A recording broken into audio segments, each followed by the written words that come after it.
At the top of this video, I wrote, please join me in satsang. This is an invitation to be still. Allow thoughts, words, and deeds to flow from that stillness.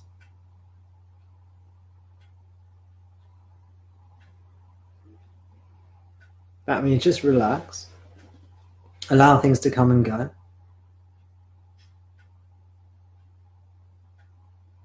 No need to cling. No need to get caught up.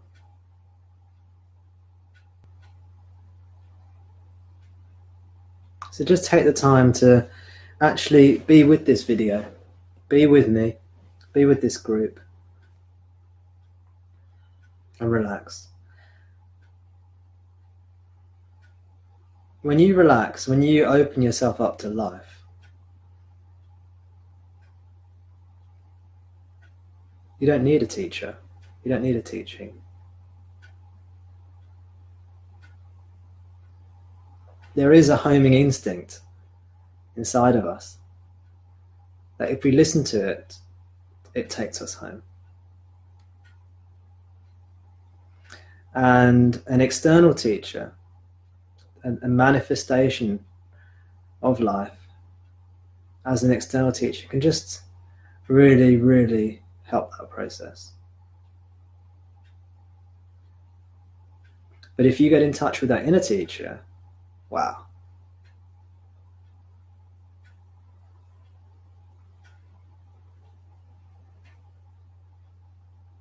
And of course, you will then know that there is no separation. Internal teacher, inner teacher, external teacher, manifestation. All that's just separation. So let's take this opportunity of satsang to be with truth, to be with reality, which is what satsang means. And traditionally, satsang means to be with a teacher who embodies that truth. But a deeper meaning is to be with yourself, to be with reality. And who can teach that to us? Who can teach reality? Well, you can't really put it into words. You could say the only thing that can teach reality is reality. And how far are we away from reality? Reality is always here. Is that which always is.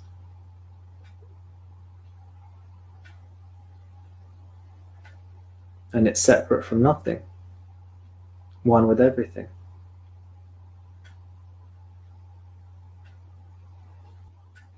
The mind is looking for something usually, right? The mind is looking to get something.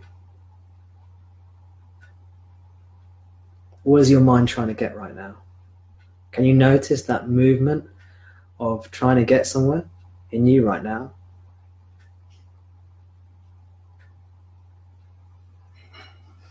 I call that movement of trying to get something, I call that the ego. It's that sense that I need something, I want something, something's just around the corner. Some amazing jewel is not here, it's just right around the corner. And maybe a book or a teacher or a teaching or a practice or a meditation is going to get it for me.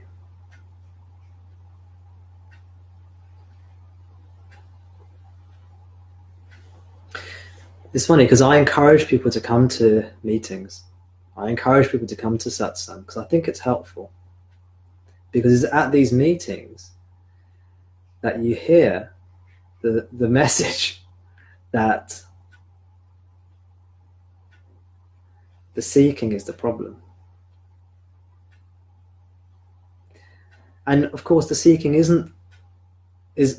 also the answer, because the seeking is what brings us to the meetings and brings us to the teachings and makes us ask those questions. And it's those questions and the responses to those questions and how those questions unfold and develop and ultimately disappear.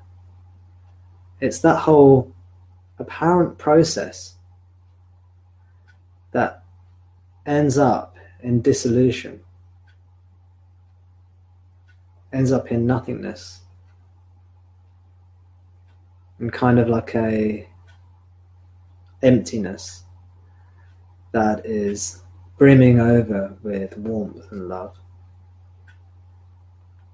Take the time to relax and feel your breath.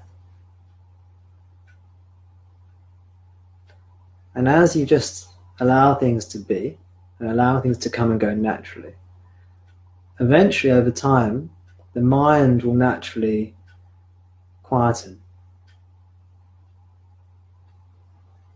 It's just the natural tendency. It's like a pendulum swinging. If you leave it alone, it just slows down. And if you start trying to get somewhere, you just pushed it again. If you just leave it alone, it just slows down. That's just its natural tendency. And when needed, the pendulum of thought will spring into action, because it's a dynamic intelligence that's operating here. And when not needed, just quiets us down again.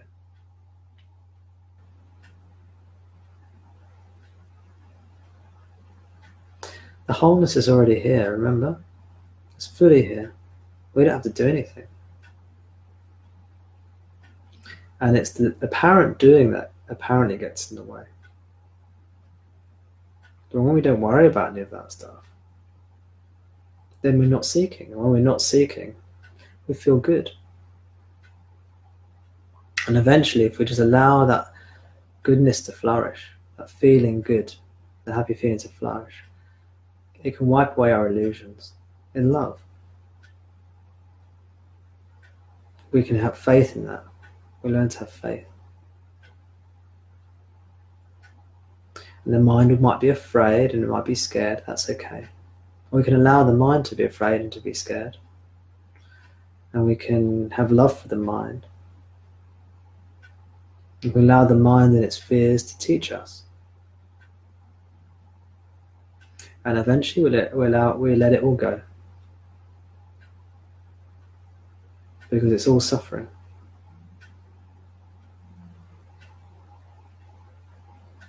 The mind is all suffering. And then the mind still functions, but it feels very different. It feels exactly the same in some ways, but there's no one here. You said, how do I purify, John Lee? You've written, how do I purify? Is it just remaining in the space of no self and allow what arises to the body-mind to arise? Yes. That's a beautiful way of purification. It's one of the most purest ways, just to allow whatever happens to happen. And then we can use coarser practices. That's one of the most sublime, subtle practices. One of the highest practices, just to allow what happens to happen. How are you doing? You all right, everyone?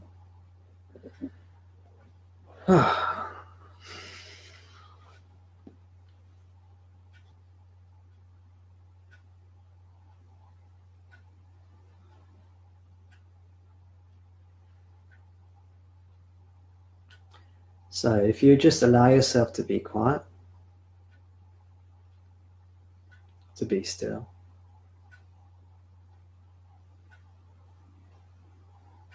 allow things to come and go, allow insights to come, to allow insights to go, to realize how useful and helpful insights and teachings can be, and then to realize they're ultimately useless, and you can let them go.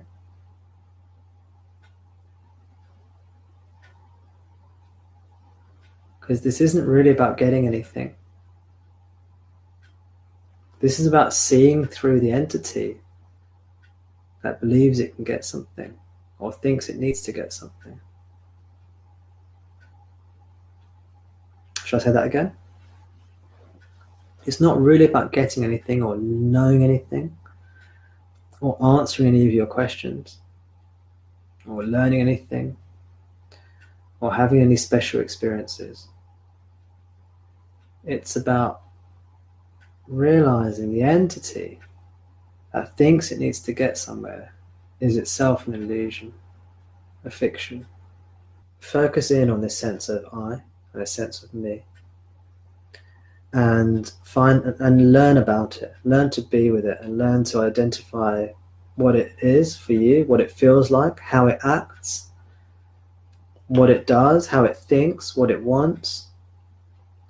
And on an intellectual level and also on a feeling level, what does it feel like to be an I, to be a me? What does it feel like to be you? What is it to be you? When you feel happy or sad, don't allow yourself necessarily to feel so happy or sad. Just come back and say, well, who's feeling happy and sad? What is that that's feeling happy and sad? When you're thinking about something, then rather than going on about the thoughts, go, oh, wait a sec, who's thinking that? What's thinking? What is it? And try and find out what is it that's thinking. When the entity is seen to be a fiction, the whole of reality is seen to be a fiction. The whole of your reality, the illusory reality, is seen also to be a fiction. And how can you put that in words? How can you put what remains in words?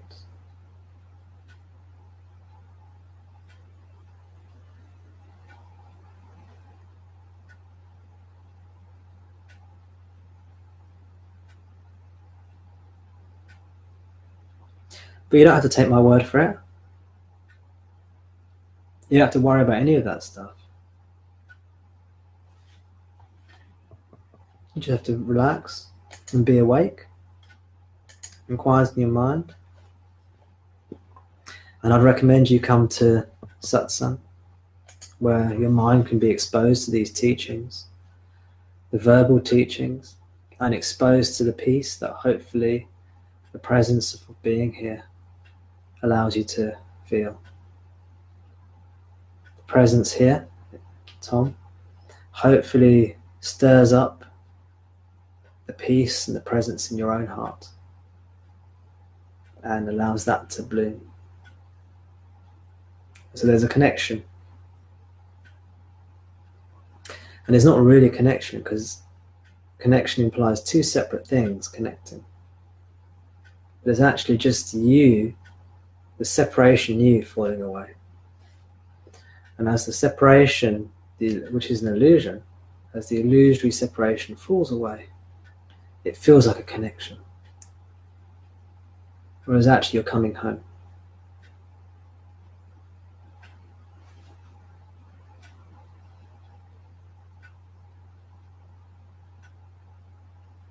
You're coming home to rest, to peace, to presence, to peace, to love.